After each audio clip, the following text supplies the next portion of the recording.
इससे पहले कि दानिश स्मिथ के मुंह से कुछ भी उगलवा पाता, इतने में स्मिथ के आदमी उसे छुड़वाने के लिए थाने में पहुंच चुके थे। ना सिर्फ वो अपने साथ स्मिथ को ले गए, बल्कि उन्होंने दानिश को भी उठवा लिया था। जब दानिश ने अपने मुंह से मेयर का नाम लिया तो ये बात स्मिथ के कानों में पड़ गई। इधर मेयर को जैसे ही हवलदार का फोन आया तो वो सीधा लकी और राधिका को दानिश के किडनैप होने के बारे में बताने चला गया।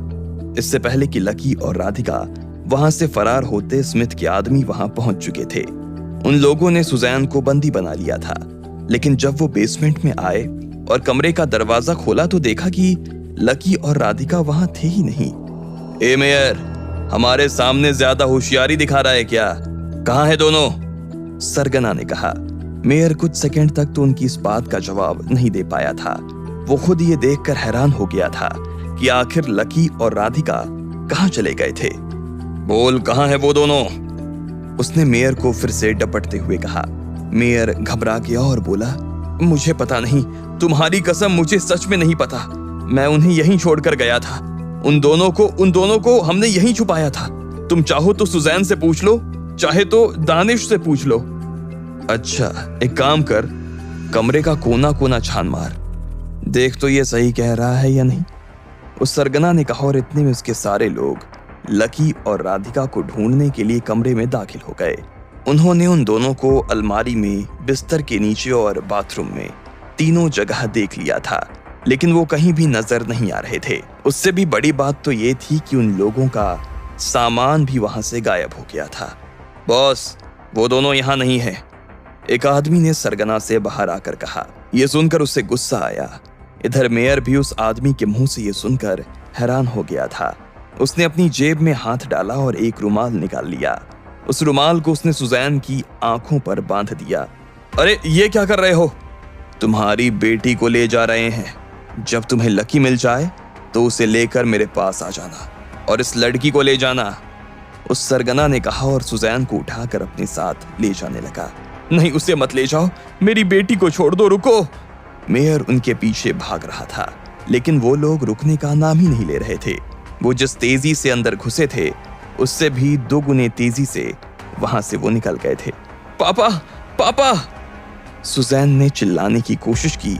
वो अपने हाथ पैर फेंक रही थी, लेकिन उससे कोई फायदा नहीं होने वाला था।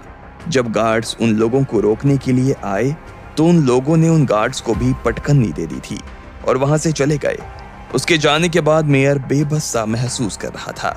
वो बस रोए जा रहा था, फूट फूट कर रोए जा रहा था।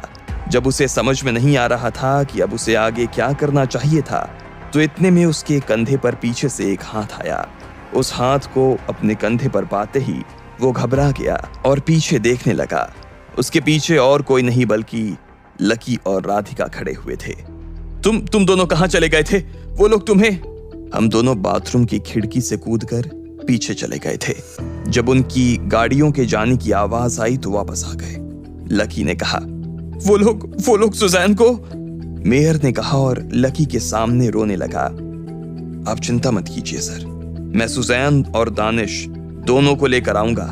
आप बस पुलिस में इन दोनों के किडनैप होने की शिकायत दर्ज कर दीजिए, लकी ने कहा और मेयर के घर से गाड़ी की चाबी उठाकर सीधा स्मिथ के उस अड्डे के लिए जाने लगा। उसने उसी हवलदार से स्मिथ के अड्डे का पता ले लिया था जहां से दानिश ने उसे उठवाया था। वो तेजी से अकेला उन लोगों की तरफ बढ़ता चला जा रहा था। वो देख पा रहा था कि रात की सुनसान सड़कों पर उन लोगों की गाड़ियां तेजी से चल रही थी। लकी भी उनके पीछे पीछे चलता जा रहा था।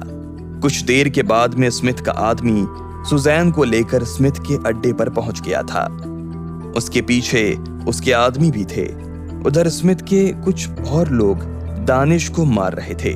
वो लोग दानिश से सच उगलवाने की पूरी कोशिश में लगे हुए थे, लेकिन वो कुछ भी कहने का नाम नहीं ले रहा था। ऐसे में स्मिथ ने जैसे ही देखा कि वो सरगना अपने साथ में एक लड़की को लेकर आया था, तो वो हैरान हो गया और उसने कहा, ये तो किसे उठाकर लाया है?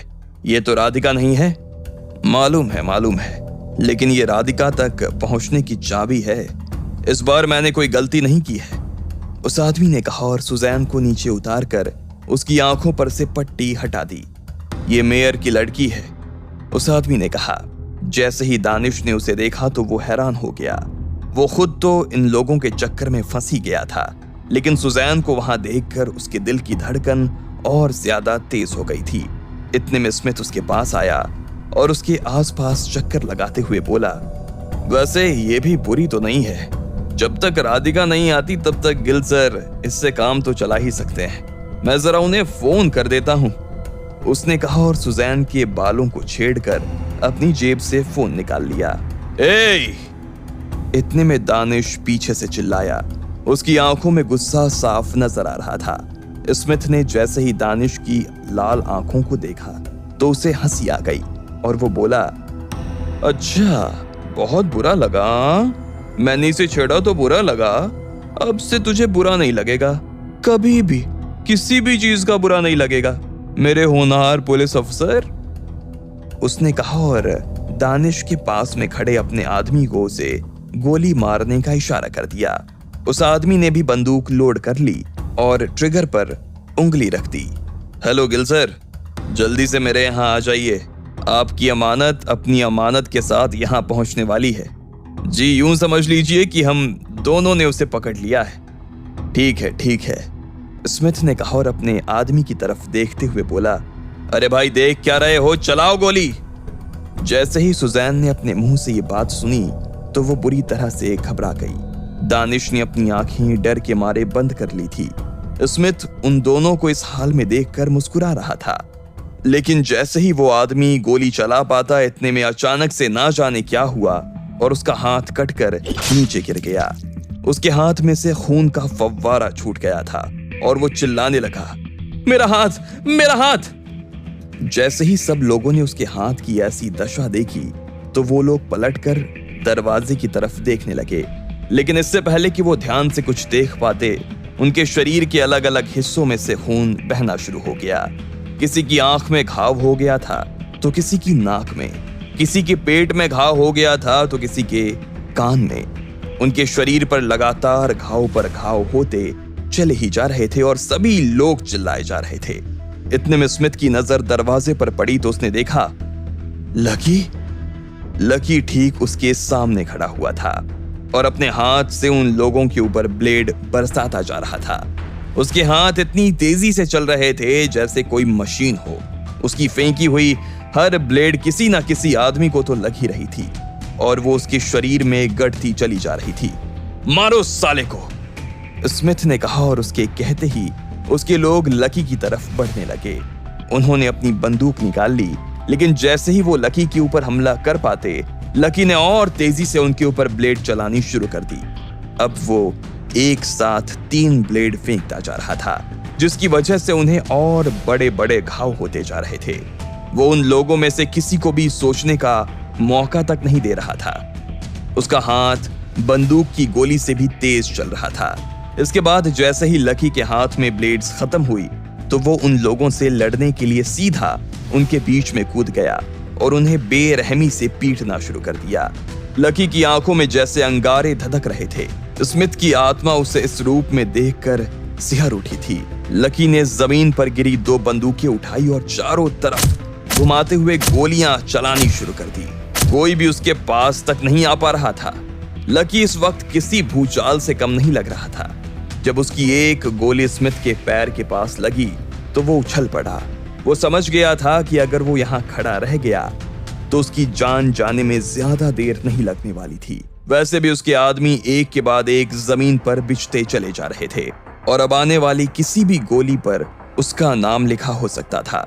ऐसे में स्मिथ ने मौका देखा और सुजैन को छोड़कर वहां से भाग उठा। इधर लकी ने पलक झपकते ही उन लोगों को ठिकाने लगाना शुरू कर दिया। जो बाकी रह गए थे वो लकी के डर के मारे वहां से बच के भाग रहे थे। अब वहां सिर्फ सुजैन, लकी और दानिश बचे रह गए। लकी ने सबसे पहले सुजैन के हाथ खोल दिए। जैसे ही उसके हाथ खुले तो सुजैन बुरी तरह से रोने लगी और लकी से लिपट गई। मुझे माफ कर दो, ये सब मेरी वजह से हुआ है, लकी ने उसे शांत करवाने की कोशिश करते हुए कहा। इसके बाद उसने सुजैन को अपने से अलग किया और सीधा दानिश के पास चला गया। उसने देखा कि दानिश के चेहरे पर कुछ चोटें आई थी और वो पूरी तरह से पसीने में सराबोर हो गया था। ऐसे में लकी ने उसकी रस्सियों को काटा और उसे आजाद कर लिया। थैंक यू लकी, अगर तुम नहीं होते तो अभी तक ये लोग मुझे। जब तक मैं यहां हूं ऐसा कभी नहीं होने दूंगा, लकी ने कहा और उस दरवाजे की तरफ देखने लगा जिसके अंदर स्मिथ लकी से छिपने के लिए भाग गया था। जैसे ही लकी वहां जाकर उसे बाहर निकाल कर लाता कि इतने में उसे ढेर सारे पैरों के आने की आहट सुनाई थी। उसने पलटकर देखा तो पाया कि गिल वहां खड़ा था और उसके पीछे कुछ आदमी काले कपड़े में खड़े हुए थे। उसने जैसे ही लकी को देखा तो फिर से उसकी सांस रुक गई। लकी, उसके मुंह से निकला। लकी भी उसे वहां देखकर सन्न रह गया था। जब स्मिथ ने उसे फोन किया था तब तक वहां पर लकी नहीं था और ना ही उसे लकी के इतनी जल्दी यहां आ जाने की उम्मीद थी। जिस तरह से जमीन पर स्मिथ के आदमी गिरे हुए थे, गिल समझ गया था कि ये लकी का ही कारनामा था। ऐसे में गिल ने अपने आदमियों की तरफ देखा और उन सभी ने इशारा पाते ही लकी के ऊपर बंदूक तान दी। गिल जोर से हंसता हुआ लकी के पास आया और उसकी आंखों में देखते हुए बोला, मैंने कहा था ना, मैं यहां से तुम्हें एक कदम भी बाहर नहीं निकलने दूंगा। तुमने मुझे बहुत हल्के में ले लिया लकी। मुझे अभी भी ऐसा लग रहा है जैसे तुम्हारा हाथ मेरी गर्दन के गिर्द डला हुआ है और उससे मुझे कोफ्त हो रही है। मुझे तुमसे तो घिन आ रही है, लेकिन तुम्हारे इस हाथ से तो मुझे बहुत ज्यादा घिन आ रही है। जब तक तुम जिंदा रहोगे तब तक मैं इस घिन से बाहर नहीं निकल पाऊंगा। इसलिए तुम्हें मेरे लिए ही सही लेकिन मरना होगा लकी, तुम्हें मरना होगा, गिल ने कहा और अपने आदमियों की तरफ देखने लगा। इतने में स्मिथ भी एक कोने में आकर खड़ा हो गया। गिल की आवाज सुनते ही वो अपने बिल से बाहर निकल आया था। मारो साले को, इतनी गोलियां मारो कि इसके शरीर से ज्यादा वजन इसके अंदर गोलियों का हो जाए। चलनी कर दो साले को, उसने कहा और लकी को घूरते हुए देखने लगा। सुजैन और दानिश जब लकी को बचाने के लिए उसके आगे आकर खड़े हुए तो लकी ने उन दोनों को वहां से दूर कर दिया। अगर उसके मरने से ये सब शांत हो सकता था तो लकी को कोई दिक्कत नहीं थी। गिल के लोगों ने बंदूक लोड कर ली। इधर लकी ने अपनी आंखें बंद कर ली थी और जैसे ही वो उसे गोली मारने वाले थे कि इतने में फिर से बाहर कुछ कदमों की आवाज सुनाई दी। ये आवाज सुनकर एक पल के लिए सभी का ध्यान उन पैरों की तरफ चला गया। वो कदम बहुत तेजी से बिल्डिंग के अंदर दाखिल हुए जा रहे थे और कुछ देर बाद वहां पर ढेर सारे आदमी आकर खड़े हो गए। जैसे ही गिल और स्मिथ ने उन लोगों को देखा तो वो हैरान हो गए। खुद लकी, सुजैन और दानिश भी उन लोगों को देखकर हैरान हो गए थे। आखिर किसके पैरों की थी ये आवाज? अब कौन वहां चला आया था? क्या जो आया था वो लकी को बचा पाएगा या आज उसका मरना तय था? आपको क्या लगता है, क्या होंगे इन सभी सवालों के जवाब? कमेंट बॉक्स में कमेंट करके हमें जरूर बताएं। और सभी सवालों के जवाब जब लकी और राधिका उस बेसमेंट के कमरे में कहीं नजर नहीं आए तो स्मिथ का आदमी सुजैन को अपने साथ में उठाकर ले आया। इतने में लकी और राधिका मेयर के सामने आकर खड़े हो गए और अगले ही पल लकी सुजैन और दानिश को बचाने के लिए उन लोगों के पीछे निकल गया। उधर स्मिथ ने गिल को फोन करके बुला लिया था और दानिश को भी मारने की ऑर्डर दे दिए थे। लेकिन इतने में लकी वहां आंधी की तरह पहुंचा और उसने तूफान बनकर स्मिथ के लोगों को उड़ाना शुरू कर दिया। जैसे ही लकी ने दानिश और सुजैन को छुड़वाया कि इतने में गिल के आदमी भी वहां आ गए और उन्होंने लकी को गन पॉइंट पर ले लिया। लेकिन इससे पहले कि वो आगे कुछ कर पाता वहां पर और ढेर सारे लोग आकर जमा हो गए थे। उन सभी लोगों ने पुलिस की वर्दी पहनी हुई थी। उन सभी लोगों के बीच में दो लोग और आए जिन्हें देखकर सब लोग हैरान हो गए थे। उन दोनों के पीछे राधिका भी खड़ी थी। सर, यही है वो आदमी जिसके लोगों ने मेरी बेटी को उठाया था और ये हमारे वाइस प्रेसिडेंट गिल हैं। इनकी वजह से आज राधिका और लकी को इतनी परेशानी का सामना करना पड़ रहा है, मेयर ने कहा। जैसे ही गिल ने प्रेसिडेंट को अपनी आंखों के सामने देखा तो वो हैरान हो गया था। उसके पैर थर-थर कांपने लगे। इतने में प्रेसिडेंट उसकी तरफ चलकर आए और बोले, मुझे तुमसे ये उम्मीद नहीं थी गिल, डालो इन लोगों को गाड़ी में, प्रेसिडेंट ने अपने लोगों से कहा। सर मैंने कुछ नहीं किया सर, ये लोग सर। इससे पहले कि गिल और स्मिथ अपने बचाव में कुछ कह पाते, पुलिस वाले उन्हें उठाकर अपने साथ ले गए और उन्हें गाड़ी में डाल दिया। माफ करना लकी, तुम यहाँ हमारी मदद करने के लिए आए थे और हमारी वजह से तुम्हें इतना कुछ झेलना पड़ गया। We are really sorry, president ने कहा और लकी से हाथ मिला लिया। अरे कोई बात नहीं, अच्छी बात यह है कि किसी को भी नुकसान नहीं हुआ।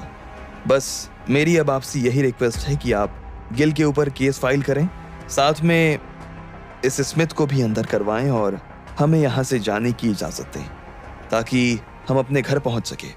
हमारे घर वाले हमारे लिए बहुत परेशान हैं सर, लकी ने कहा। अरे बिल्कुल बिल्कुल, तुम्हें चिंता करने की कोई ज़रूरत नहीं है, तुम्हें आज ही घर वापस छुड़वा दिया जाएगा। लेकिन मैं फिर से तुम्हें बुलाना चाहूँगा लकी, प्रेसिडेंट ने कहा। लेकिन क्यों? अरे भाई, तुमने हमारे देश में इतने बड़े पद पर बैठे इतने भ्रष्ट आदमी का पर्दाफाश किया है, ऐसे में तुम्हारा सम्मान तो करना पड़ेगा ना, प्रेसिडेंट ने कहा।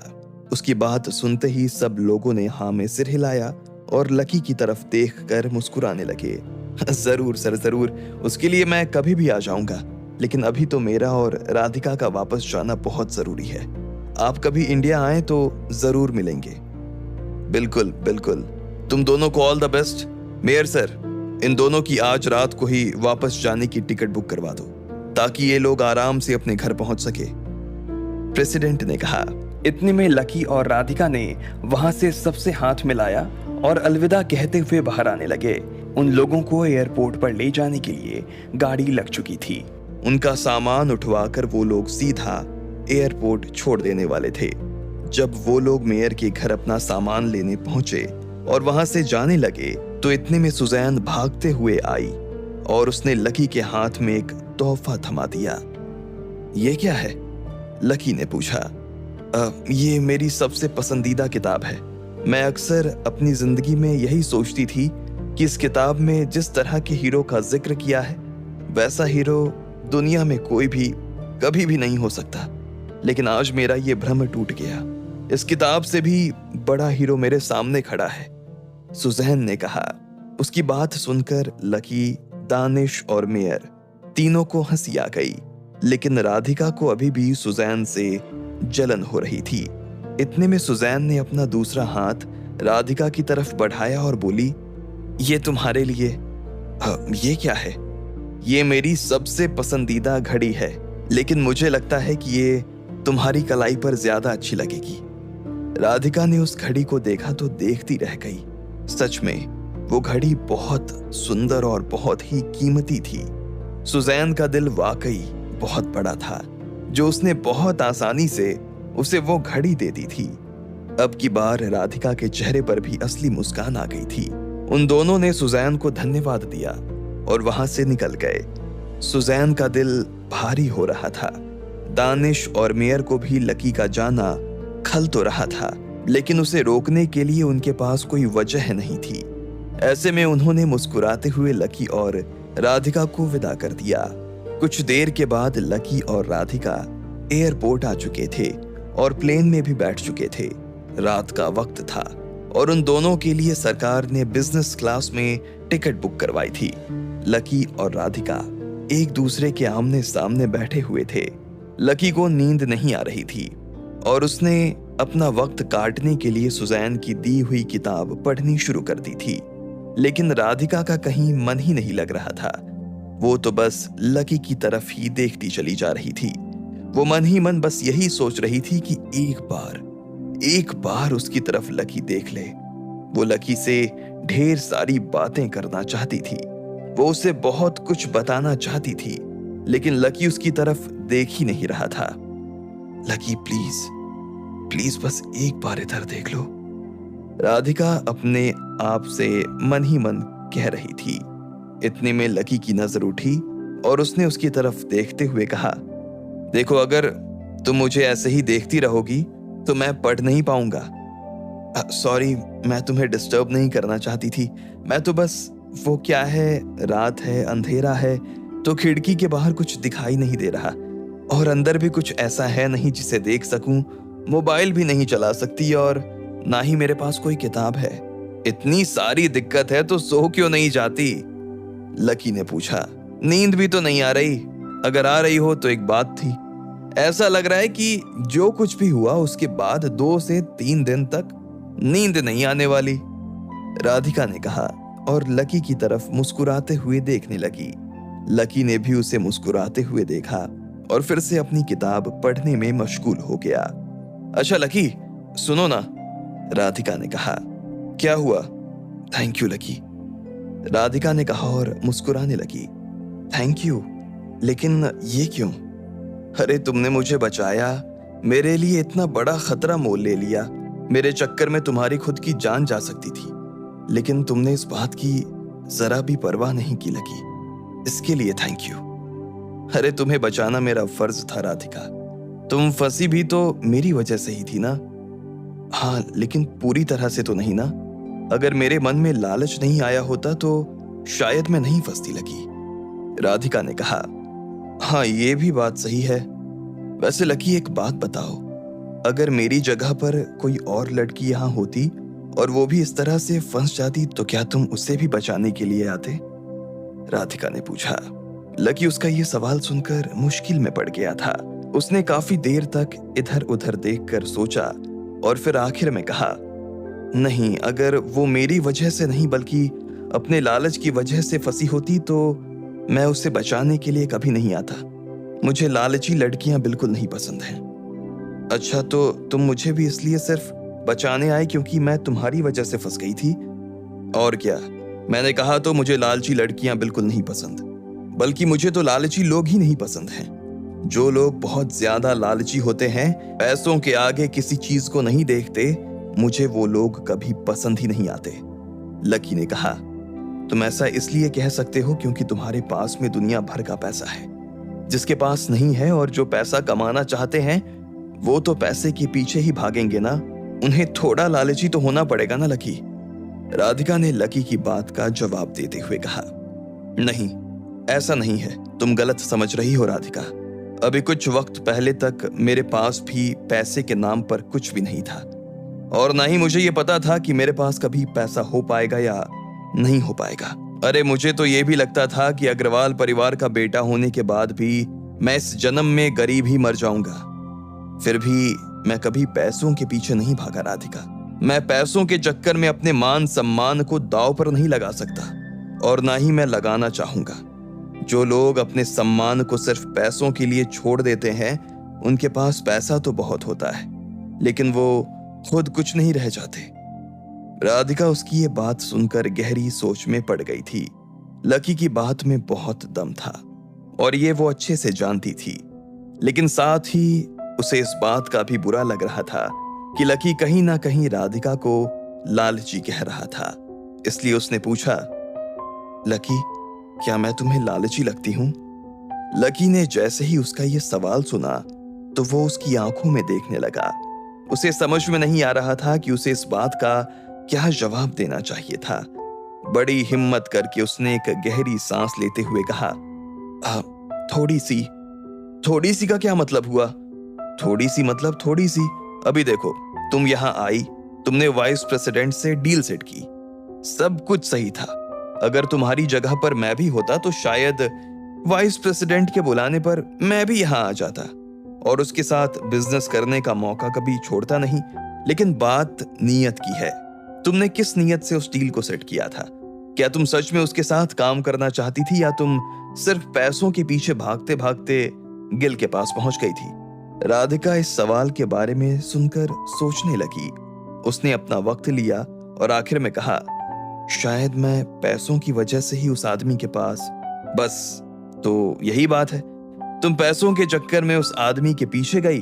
तुमने आदमी गलत नहीं चुना था, लेकिन तुम्हारी नीयत सही नहीं थी, लकी ने कहा और उसकी आंखों में देखने लगा। राधिका भी लकी की आंखों में देखती जा रही थी। वो लकी को देखकर यही सोच रही थी कि अभी उसे लकी से बहुत कुछ सीखना बाकी था। क्या हुआ, ऐसे क्यों देख रही हो? लकी ने उसे मुस्कुराते हुए पूछा। देख रही हूं कि इतना ज्ञान तुम लाते कहां से हो लकी, राधिका ने कहा। लकी उसकी ये बात सुनकर जोर से हंस दिया और फिर बोला, कल से काम पर आ जाना, पता नहीं मेरे ऑफिस का क्या हाल हो गया होगा। जी सर, जैसा आप कहें, राधिका ने कहा और अपने दोनों हाथ जोड़कर लकी के सामने अपना सिर मजाक में झुका लिया। लकी उसकी इस हरकत को देखकर हंसे जा रहा था। देखते ही देखते दोनों का सफर कब कट गया पता ही नहीं चला। अगले दिन वो दोनों सही सलामत इंडिया वापस आ गए थे। लकी ने उन दोनों के लिए गाड़ी बुलवाई और सबसे पहले उसने राधिका को उसके घर छोड़ दिया। ठीक है चलो बाय, लकी ने गाड़ी में ही बैठे बैठे कहा। क्या बाय? ऐसे बाय बोलोगे? राधिका ने पूछा। तो और कैसे बोलते हैं बाय? गाड़ी से नीचे उतरो फिर बताती हूं। लकी ने उसे तीखी नजरों से मुस्कुराते हुए देखा और फिर अगले ही पल गाड़ी से नीचे उतर गया। जैसे ही वो नीचे आया कि इतने में राधिका ने लकी को गले से लगा लिया। उसने अपने दोनों हाथ लकी के कमर में कस दिए और कहा, फिर से thank you so much lucky, अगर तुम नहीं होते तो आज मैं नहीं होती। वो लकी के जितना करीब आ सकती थी उतना करीब आ चुकी थी और उसने अपना सिर लकी के सीने पर रख दिया था। लकी का राधिका को उसे इस तरह से गले से लगाना अजीब लग रहा था। हालांकि उसने भी उसे गले लगा लिया था, लेकिन उस तरह से नहीं जिस तरह से राधिका ने उसे लगाया था। आखिर में लकी ने अपने आप को राधिका से अलग किया और कहा, अगर तुम्हारी जगह कोई और लड़की होती और उसके फंसने के पीछे का कारण मैं नहीं होता तो मैं भी उसे बचाने जरूर आता। यह सुनते ही राधिका के चेहरे पर मुस्कान आ गई, लेकिन अगले ही पल उसकी मुस्कान हैरानी में बदल गई और उसने कहा, इसका मतलब है कि मैं तुम्हारे लिए बाकी लड़कियों जैसी ही हूं लकी, मैं स्पेशल नहीं हूं? लकी ने उसका यह सवाल सुना और हंसकर गाड़ी में बैठ गया। बाय, लकी ने कहा और गाड़ी वहां से निकल गई। राधिका अपने सवाल के जवाब का इंतजार ही कर रही थी, लेकिन लकी बिना जवाब दिए ही वहां से चला गया। राधिका 2 मिनट के लिए उसकी गाड़ी को जाता हुआ देखती रही। उसे लकी का इस तरह से जाना बहुत बुरा लग रहा था, लेकिन फिर उसने अपना सामान उठाया और खुद भी घर में चली गई। इधर लकी भी गाड़ी में बैठकर राधिका के सवाल के बारे में ही सोच रहा था। उसने अपने आप से कहा, मुझे माफ कर देना राधिका, लेकिन मेरी जिंदगी में अब कोई भी लड़की स्पेशल नहीं है। जो मेरे लिए स्पेशल थी वो अब मेरे पास नहीं है, लेकिन मेरे साथ जरूर है। मैं उसके होते हुए और किसी का नहीं हो सकता हूं। अब आगे क्या होने वाला था, क्या मोड़ लेने वाली थी लकी और राधिका की ये कहानी? क्या लकी इस राधिका को अपना पाएगा? क्या ये राधिका लकी को पुरानी राधिका को भूलने में मदद कर पाएगी? आपको क्या लगता है, क्या होंगे इन सभी सवालों के जवाब? कमेंट बॉक्स में कमेंट करके हमें जरूर बताएं।